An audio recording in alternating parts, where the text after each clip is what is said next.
In Egypt, there is this underground crypt at Dendera that was always secret, and only the high priests had access to that crypt. And it's very hot in there, very narrow, low ceiling, and on the walls you have these reliefs of what looks like ancient light bulbs. Because we have to question one thing: how did the ancient Egyptians light the inside of their tombs? According to most mainstream archaeologists, torches were used by the ancient Egyptians to light the pitch-black chambers of tombs and temples. Yet nowhere on the ceilings is there even the slightest evidence of soot or smoke residue. There isn't enough oxygen inside those tombs with which to support or feed a flame of a torch. The only remaining solution is by some sort of an artificial light source. And that is, for example, a light bulb. So at an underground crypt at Dendera, we find reliefs of such light bulbs. But how could the ancient Egyptians have used anything resembling a modern-day light bulb without access to electricity? After all, electricity wouldn't be discovered for thousands of years. That is, of course, with the exception of what scientists call the Baghdad Battery. The Baghdad Battery was discovered in ancient Iraq. Scholars today say there's no way that ancient man was using electricity or light bulbs. So they look at this Baghdad Battery, and there's about a dozen of them that have been found in Iraq. And the only mainstream theory is that they were using it for electroplating jewelry. Two major proponents of ancient alien theory, Jason Martel and Georgios Tsoukalos, demonstrate just how the Baghdad Battery could generate electricity using a modern mock-up of the device. Well, basically this is made out of a clay pot, clay just found naturally in that region in southern Iraq.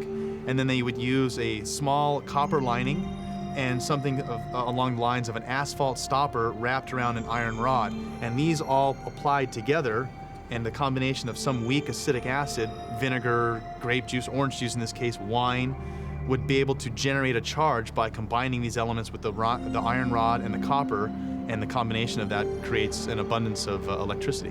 So what we're gonna do is basically just fill the clay pot with some orange juice here. I'll try not to spill it too much. Okay. And then we'll go ahead and put the copper rod back in there, copper and iron rod. We'll give it a moment to kind of fill that copper area there. And then by turning on the voltmeter and applying this to each side, we should be able to generate a charge. And there it goes, into the positive.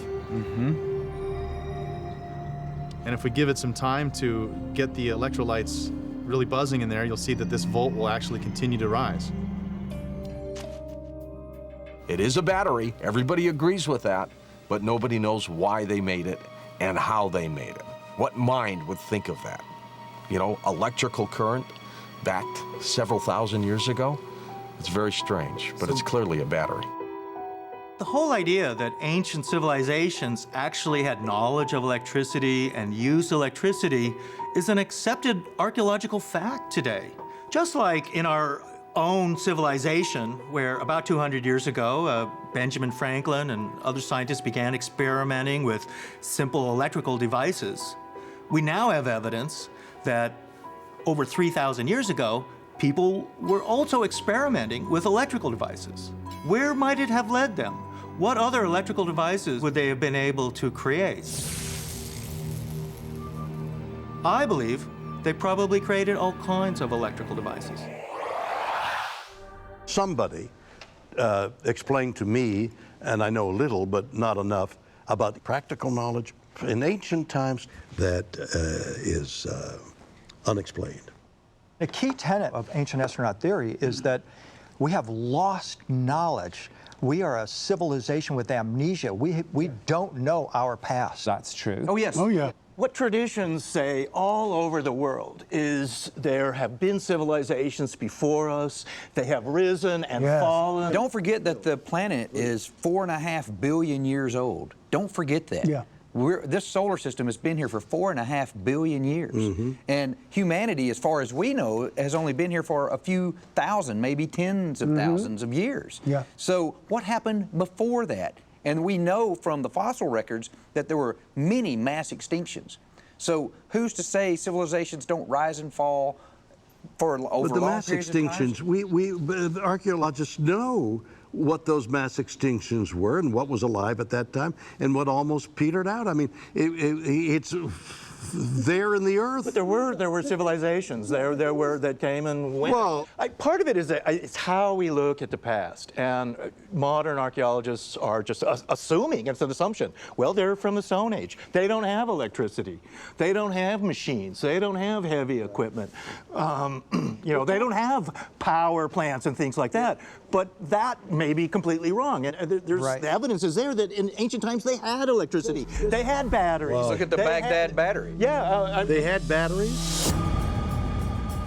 In 1938, the director of the National Museum of Iraq discovered in the archives terracotta pots and copper cylinders that may have been used as galvanic cells. The nearly 2,000-year-old devices, called Baghdad Batteries, are believed to predate the invention of the cell battery by more than 1,000 years. Usually a Baghdad battery would consist of a clay pot, and it would have an iron rod surrounded by an asphalt stopper. And you pour any type of a weak acidic liquid in there, wine, grape juice, vinegar, and with a voltmeter, you can consistently get about 4 volts with something about that large.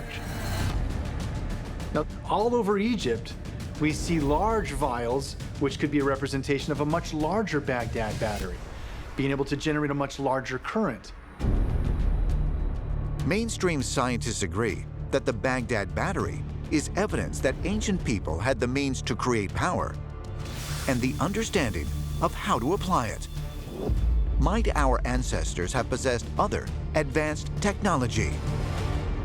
So today there is a carving in Egypt at the Dendera temple, and it's in an underground crypt. And it is this depiction of what looks like, archaeologists refer to it as a snake and a lotus flower. But what's so interesting is the hieroglyphics that have been translated not only say that what is depicted here is dangerous, but also it is the bringer of light. Wait a minute. So the hieroglyphics warn you, but also say it's the bringer of light. Yes. So that wants you. It's both stay away and come. Well, and the hieroglyphics show a detailed drawing of the equipment. The reliefs that have become known as the Dendera bulbs are carved into the walls of a 4,000-year-old temple dedicated to the Egyptian sky goddess Hathor. Within the temple, Hathor is depicted sailing in a ship of eternity along the Milky Way. Ancient astronaut theorists suggest that this is, in fact, a representation of an extraterrestrial arriving in a flying craft.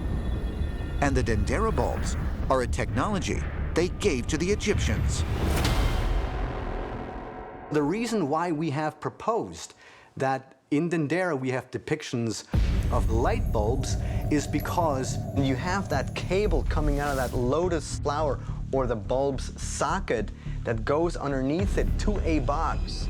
And the actual bulb rests on what's called a Djed pillar. And a Djed pillar is always referred to as something to do with significant power. And so the suggestion is that the extraterrestrials provided lighting sources. And then that was also put in stone. Ollantaytambo, Peru. The walls of this ancient mountain stronghold tell the story of what some experts believe to have been thousands of craftsmen shaping and cutting solid stone with a precision that today could only be matched with high-powered machine tools. We find huge cube-like sections of stone, andesite, which is very hard, have been removed from the mountain with such accuracy that we can't find a scratch in the surface. The corners also are not sharp, they're perfectly rounded, and no one can explain how this could have been achieved.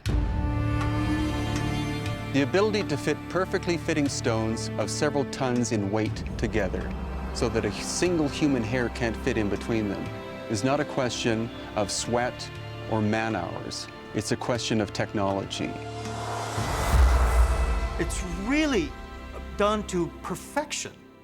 And not just perfection with small blocks of stone, but with blocks of stone weighing many, many tons. I believe that Ollantaytambo is evidence of really advanced human civilization on Earth that was also worldwide and had power tools. But if our ancestors really used sophisticated tools that ran on some sort of power, might there have been other applications of this technology beyond moving and cutting stone? All over the world, we have extraordinarily advanced civilizations with urban systems. Things we have today in delivery systems for water, for handling waste. Pumps, very sophisticated farming and agricultural techniques that they should not have had given the level of technology they worked with. The only thing that we have left over is the original stone that all these ancient structures were built in. Everything else that was built on top of it that had to do potentially with electrical components, that has disappeared because only stone withstands the test of time. Is it possible that the most dominant civilizations of antiquity were able to achieve such status because of energy-driven technologies? And if so, what was the source of that power? Perhaps clues may be found among ancient Mesopotamian artifacts. The National Museum of Iraq. In 1938, the museum director discovers terracotta pots and copper cylinders in the archives that may have been used as galvanic cells. The nearly 2,000-year-old devices, called Baghdad batteries, are believed to predate the invention of the cell battery by more than 1,000 years. Archaeologists speculate they may have been used to electroplate gold onto silver for decorative jewelry. The Baghdad battery that we've currently found in Iraq, about a dozen of them, it can generate around 4 volts. Now, a current modern-day flashlight could be run by a 9-volt battery. So if we think of a Baghdad battery around this size generating 4 volts, what if we increase the size to around 6 feet? That might generate 20, 30, 50 volts and have the sufficient power to actually utilize energy in a way that we do today. Mainstream scientists agree that the Baghdad battery is evidence ancient man had the means to create power and the understanding of how to apply it. But is there proof of even more complex devices that may have run on electricity? 370 miles south of the Giza Plateau stands the Hathor Temple. Approximately 4,000 years old, the halls of this monument are lined with curious images. But one relief depicts what many ancient astronaut theorists believe to be proof that the ancients used power. They call it the Dendera bulb. Here is a replica of the bulb that's shown in the Dendera reliefs in Egypt. What's interesting about this bulb is the fact that on the wall relief, we see the bulb is actually plugged into what appears to be a power source. The whole idea that the ancient Egyptians had some kind of electrical lighting, and this was something that happened in probably temples around the world, baffles Egyptologists how people deep underground would be able to paint these ceilings without fires and lights. Their explanation right now is that they used a complex system of mirrors to move light at just a few minutes during the day down deep inside these tombs. But another explanation, of course, would be they actually had electrical lights.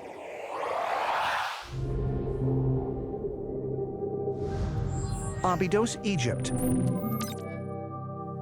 300 miles south of the Giza Plateau stands the Temple of Seti I. This monument is more than 3,000 years old and is elaborately decorated with curious images, including one that is of particular interest to ancient astronaut theorists. It is a stone relief that depicts the god Osiris holding an object that is known as the Djed pillar.